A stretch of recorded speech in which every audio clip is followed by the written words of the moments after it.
Good day guys, join us to go to Elyu on a rainy day. Nabook ko na 2 weeks ago. Sadly, na timing pa na may papasok na bagyo. And hindi na kami pwedeng mag-rebook or mag-change dates. Kaya naman for the go pa din tayo dahil sayang naman ang ibinayan. We just stop here at Sablan for mixed meat. And also for Sabaw since it's perfect for the weather.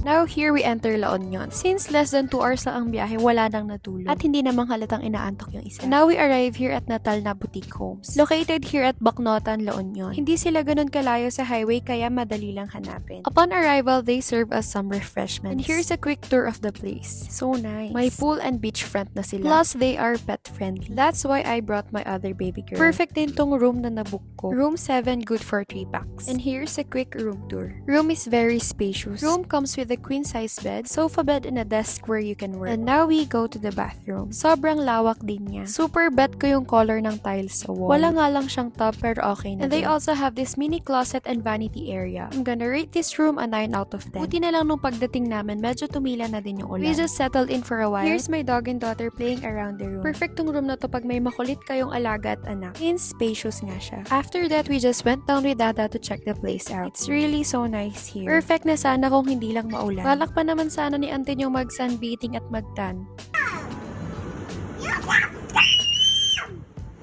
Di naman halatang ayaw ni Madam na iiwan. So we just went back up to the room to change for a swimming or beach outfit. Sharing to you this crochet top I got from the ukay. And now we are gonna head down to the beach. No worries kasi wala namang lalangoy. Maglalaro lang tayo sa sand with Madam. Para naman hindi sayang yung mga tools na dala niya. Nag-enjoy pa din naman kami kahit maulan. And may mga nag-horseback riding pa nga. After playing in the sand, we just bathed and ordered some food. Yummy? Is yummy the calamansi? With elbow water. Just right after we ate, someone was already sleeping. So we just went back up to our room. Here's a quick get ready with me for dinner. Konting ayos lang para makapag-picture ng outfit of the night. We just had dinner and went back up to our room. Here's how the place looks at night. Lalo siyang gumanda, especially with all the lights on. After dinner, they serve us hot cocoa. Perfect for a rainy beach night. Ow! No, Scott. Oh no, I will fall.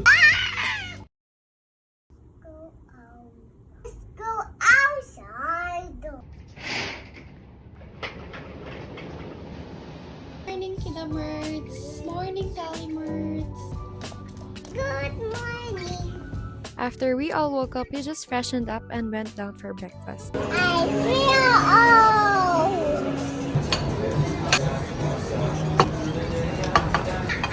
You want to eat egg? After breakfast, Dada, Tata, and Tali just went to play sand again, while your tita had a quick workout.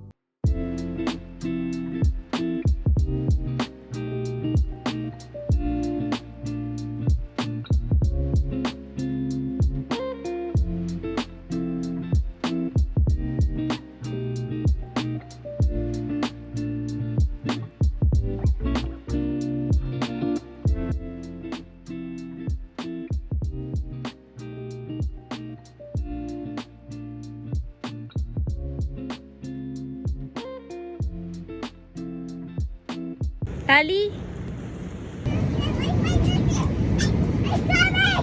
Oh no, you're so fast. What's that?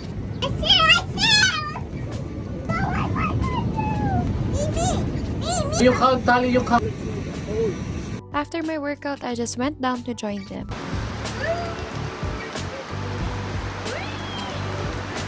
Solo namin yung pool at enjoy lang namin mag-swimming.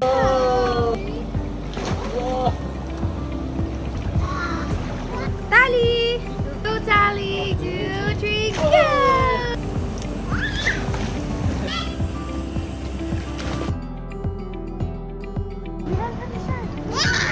Shark is coming eh. A big jump. One. Kamu?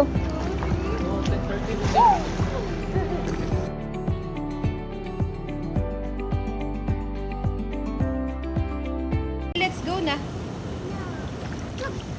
After this, we just took a bath and got ready to check out. We would really love to come back here. After we checked out, we dropped by here at VG Bakery and Bistro. Madami kayong pagpipili ang bread and pastries. We just got ourselves some drink, cheesecake, and s'mores brownie. Mommy and Tali as a sweet tooth really liked it. And enjoy lang namin yung order namin habang hinihintay na humina yung ulan. By this time kasi lumalakas at bumubuhos na nga siya. And now we just headed back home. And that's it for today, guys. In the next one, bye!